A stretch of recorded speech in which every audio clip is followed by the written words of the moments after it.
I'm Dave Dinkle, and I wanted to do this brief video, despite the fact I have a bad cold, because it's very, very important if you're doing real estate contracts in any way, shape, or form.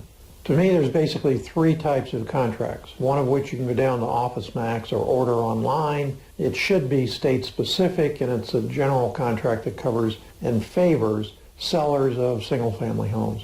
The second and largest amount probably is guru contracts, which I see the most of.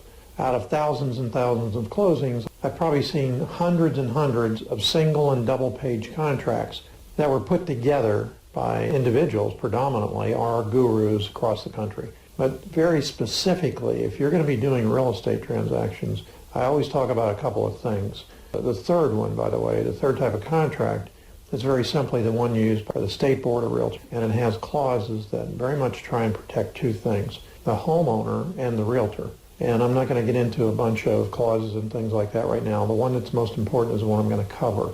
Now, there's 5 types of contracts, very quickly: a buyer, seller, short sale, REO, and an REO Fannie Mae. And they can all use the same contract with different clauses in them to protect the individual that's writing the contract. And I say that because the only one that are variable are the REOs and the REO Fannie Mae's, where they don't really allow any clauses, because you wind up using their contract ultimately. They send it back as an addendum. But let me move forward. This is very, very, very important, and I just saw it happen.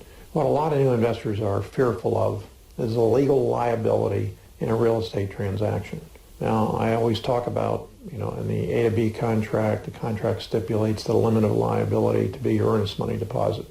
On the B to C side, it should do the same thing, but you don't put up the deposit. The person that's your end buyer puts up the deposit. So the most you have to collect as a seller is the end buyer's earnest money deposit. Now, out of thousands of contracts that I've seen, I have to say to you, there's one time where I saw an extended liability clause. That would happen to be an REO clause.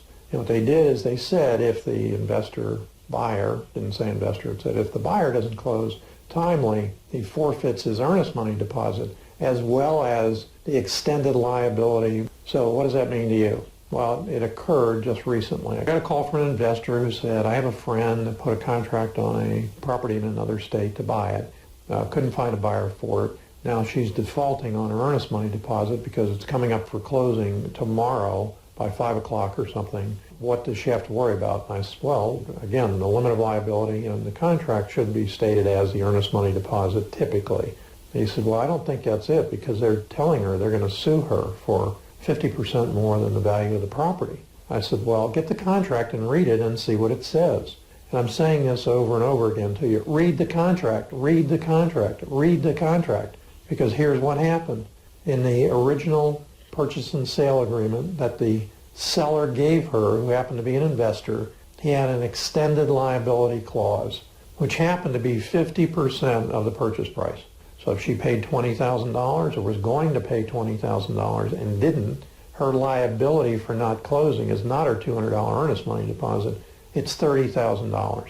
Now, if you're saying to yourself, well, gee, that doesn't matter to me because it's in another state. This is a virtual wholesaling deal, which I don't see very many of them happening because you can't build a buyer's list immediately, effectively. You can certainly get people to buy it from you, but you may not make any money. And I just saw that on another almost closing where the investor, brand new investor, ran out, got it under contract, watched a lot of YouTube videos, had a $5,000 gross spread before closing on a $160,000 property and realized I have to bring money to closing. I was supposed to make $5,000. But back to this one. So what happened in this case? Well, the investor, wholesaler, knew enough to put an extended liability clause. And if you're saying to yourself, well, I'm just not paid, it's in another state, that's the problem, because here's what happens. He goes to the court and says, black and white contract, she didn't come to closing. And the judge says default judgment in the favor of the investor. Now he's got a default judgment because are you going to spend money to get out of a contract which you have no reason to get out of? You've breached the terms of the contract. So you just don't go. And you figure, well, what's the difference? So he's got a judgment against me. So what he does is he transfers it to your state, and if your state is like many states, he will garnish your wages and take over your bank account.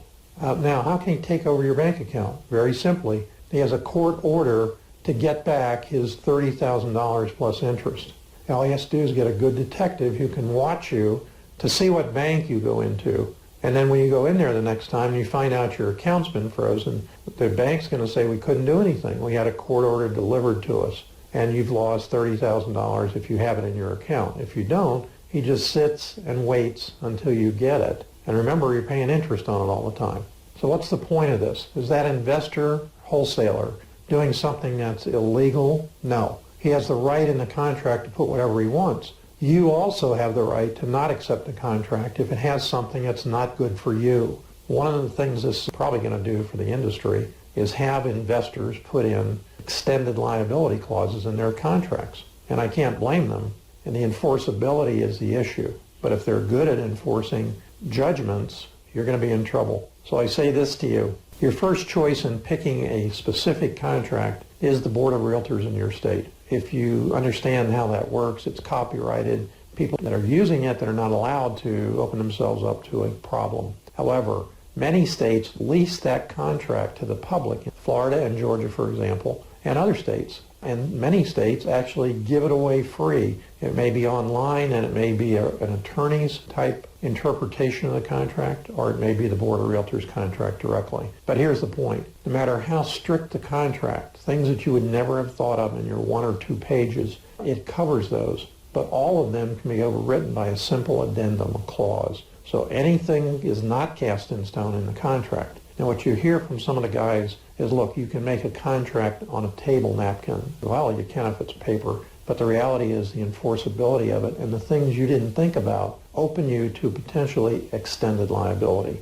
So the first and foremost thing is read your contract. And if you're going to be a serious investor, insert an extended liability clause because it is enforceable, black and white in the contract. Thanks very much. I wish you limitless success in all that you do. I'm Dave Dinkle.